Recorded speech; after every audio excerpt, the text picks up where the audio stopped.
Hi guys, so I know I haven't filmed a sitting down video like this in a while, and it's because I'm now in uni. I'm in my first year of uni. I have moved out to Leeds.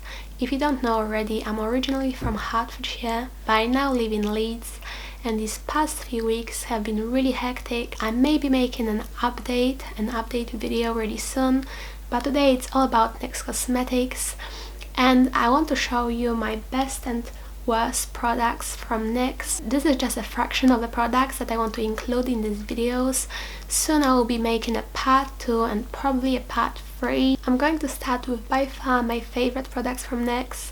These may seem quite boring or surprising to some of you, but out of everything from NYX, these are my most used and most loved products, and they are the Wonder Pencils. If you guys haven't heard about these already, these are basically concealers in the pencil form, and as you can probably see, I have used these quite a ton. They were just normal size pencils and now they're over half gone. That's how much I love them. And basically what I use these for mainly are my eyebrows and my lips. So whenever my lips are not very precise, when my liquid lipstick has a very difficult applicator to work with and I can never achieve a very precise line, I will go over, especially with this one in the shade medium because it is my skin tone, I will go over my lips with this one, perfect the edges, make my lips look very even, very precise, and same with my eyebrows. So these are just perfect for making your life a lot easier, or they make my life a lot easier. They make my makeup life a lot easier. My second favorite products from NYX, or at least from the ones I'm going to include in this video, are the blushes, the powder blushes, and I have this one to show you right now, and this is the HD powder blush. And I thought I would include this one because this blush is actually very unique. I've never seen a blush like this in any other brand's collection. I mean, perhaps there are blushes similar to this, but what I mean is it's quite an unusual shade. It's not very easily available elsewhere. And it's called Beach Babe. And I think this blush also can suit a variety of different skin tones, which is great.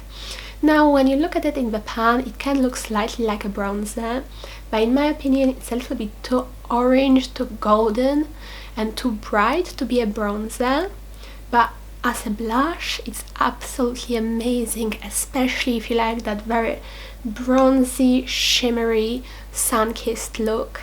I think this would look absolutely fantastic on you. Very pigmented, very smooth, but also blendable and not pigmented to the point you will look like a clown when you put this on. A little goes a long way, but it's also very blendable. Next up, I have to talk about NYX Soft Matte Lip Creams. I think most people have heard about these and have used them in the past perhaps, but I love these so much. This is what I'm wearing on my lips right now. This color, this is in the shade Prague. Prague and Morocco are the best formula out of the soft matte lip creams. Some of the nude ones like London and Stockholm, they're also really nice of a formula. You just have to put 2 layers of them as opposed to 1, just because they're not as pigmented. There's a nice, very precise applicator, just a doe foot applicator, so like on your standard liquid lipstick. Now, I know a lot of people don't consider them being liquid lipsticks. Some people say they don't dry out completely matte and that they transfer. On my lips though, they stay matte and they don't transfer. Like, look at this. I can kiss my hand and there will be no residue, or the lipstick won't transfer whatsoever, as you can see. But that could be to the fact that my lips are very dry to begin with, so that's perhaps why. I have a product similar to the soft matte lip creams. However, these ones I actually like significantly less than the soft matte lip creams, even though I still like them, don't get me wrong, but there are quite a few things, quite a few reasons as to why I like these less than the soft matte lip creams, and they are the NYX Liquid Suede's cream lipsticks. Now, first of all, these transfer a lot more than the soft matte lip creams in my opinion. So this is a very nice formula. It's very smooth by dust transfer. If that's something that doesn't bother you, then that's totally fine. It doesn't bother me. However, what's kind of weird about these is the fact that these accentuate the lines on my lips slightly more than the soft matte lip creams, even though they seem a lot more creamy and not as matte. So that's something to be wary of. If you know you have quite a lot of lines on your lips and you don't want to accentuate them, perhaps you wouldn't want to go for the NYX liquid suede. It's not horrible, it could have been much worse, but definitely you can see lines on your lips. This one is in the shade called Sandstorm and it's beautiful. It's like this greyish nude color, very in at the moment, very pigmented. You only need one layer. However, the main reason, other from the fact that you can see more lines on your lips and that these transfer more than the soft matte lip creams, the main reason actually which makes me like these significantly less than the soft matte lip creams is the fact that these cost £1 more than the soft matte lip creams. These retail for £5.50 and these retail for £6.50, which I think is fine because the tube looks a lot bigger. You would think, oh, I'm getting a lot more product with these liquid suedes as opposed to with these soft matte lip creams, so why would I mind paying £1 more? Now here's the irony in these. These liquid suedes have actually only 4 ml of product in them, as opposed to the soft matte lip creams which have 8 ml of product. So this means this little tube has double the amount of product in it compared to this a lot fatter, a lot longer, a lot bigger tube that only has 4 ml of product.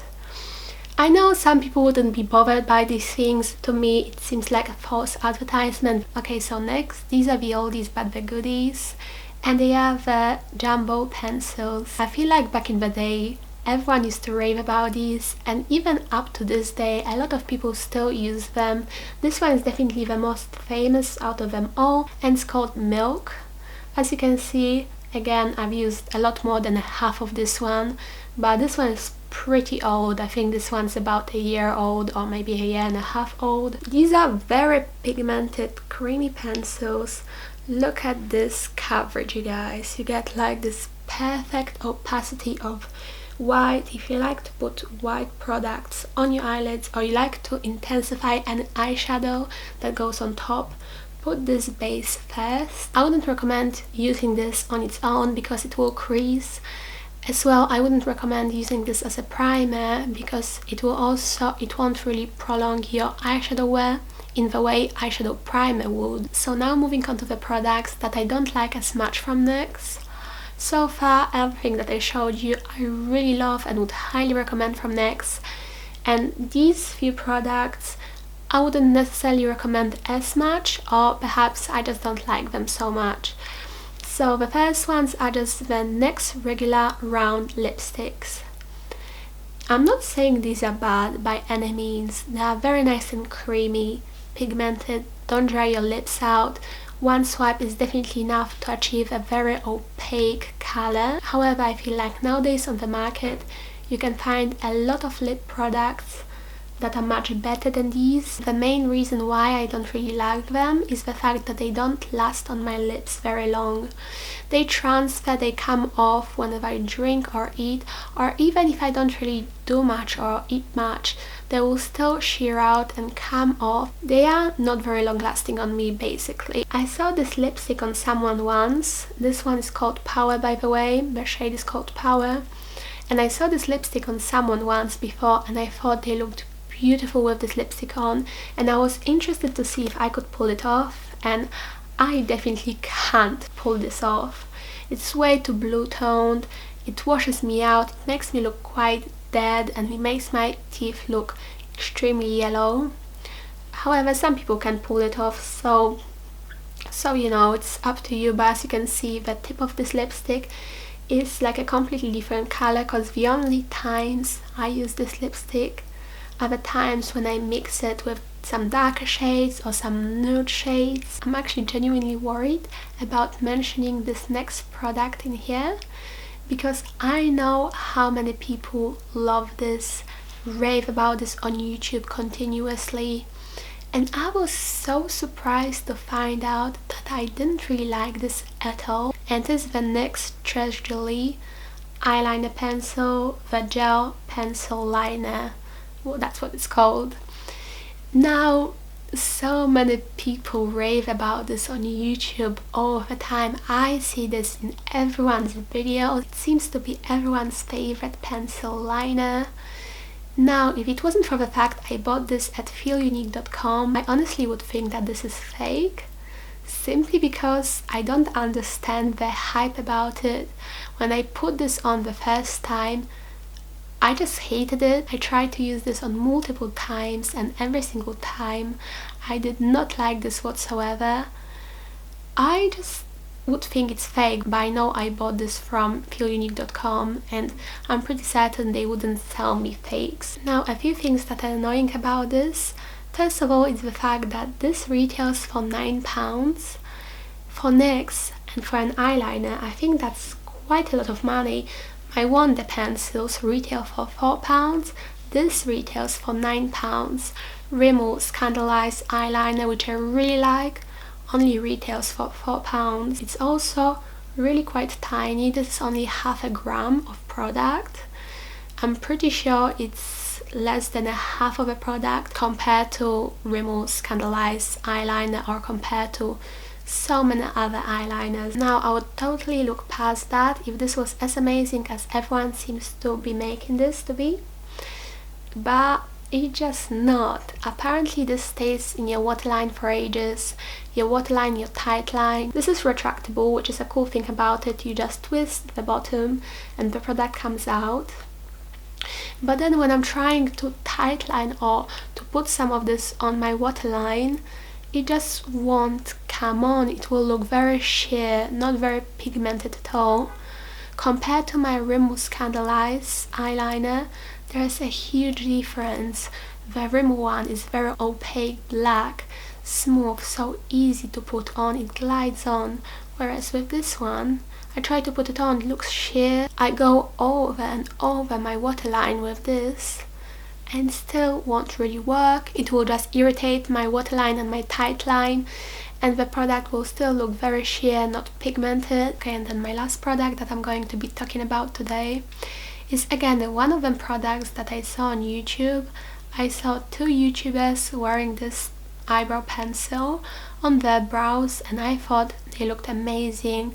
Kind of nice and gradient, nice and grayish, kind of dark color but not black, even though it's in the shade called black. And I was thinking, wow, the eyebrows look so amazing, I need to buy this product and try it out for myself, and I hate it. I don't use this at all. I've had this for quite a while and I don't use this ever because I don't like this. It's the Auto Eyebrow Pencil in the shade black. Now, I know it's not your usual shade that you'll get for your eyebrows. I don't think many people would buy an eyebrow pencil in the shade black, but it's not necessarily the color that I don't like about this. Well, it is also the color, but I also don't like the formula. So even though I can't speak about this product in different shades, if the formula is the same, I don't think I would like this product in another shade either. The idea of this is nice, however, because you have a brush on one side and on the other side you have a retractable product which just comes out like this, and it's quite nice and precise. It's like this rectangular shape, so kind of perfect to draw on your eyebrows. And yeah, it's quite small and precise, so the idea seems really nice. Now, the formula is, for me at least, very hard to work with. Whenever I put this on, and of course I use this brush because otherwise they would look absolutely horrendous, my eyebrows still look fake, still look like I've drawn them on. It actually leaves quite obvious marks of where I applied it. It's not easy to blend and it does look fake. It's quite a hard formula to work with. I don't know if you'll be able to tell, but even though it's not super pigmented, it doesn't apply very evenly. And then you try to blend it and it doesn't blend very nicely. You can still see the original line of where you applied the product, and just looks very fake in my opinion. I don't like this. I've never worn this pencil out. Again, I tried it multiple times. Okay guys, so that is the end for this part of my NYX best and worst video. In the next video I'll show you more products that I love and I don't like as much from NYX. Of course, all of these are just my opinions and my experience with the products. You may find that you love the products that I don't really like, or that you hate the products that I love, and that's fine, but that's just my experience with a product. So thank you so much for watching. I hope you enjoyed. If you did, then please like it and subscribe to me if you're not already, and I'll see you in my next one. Bye!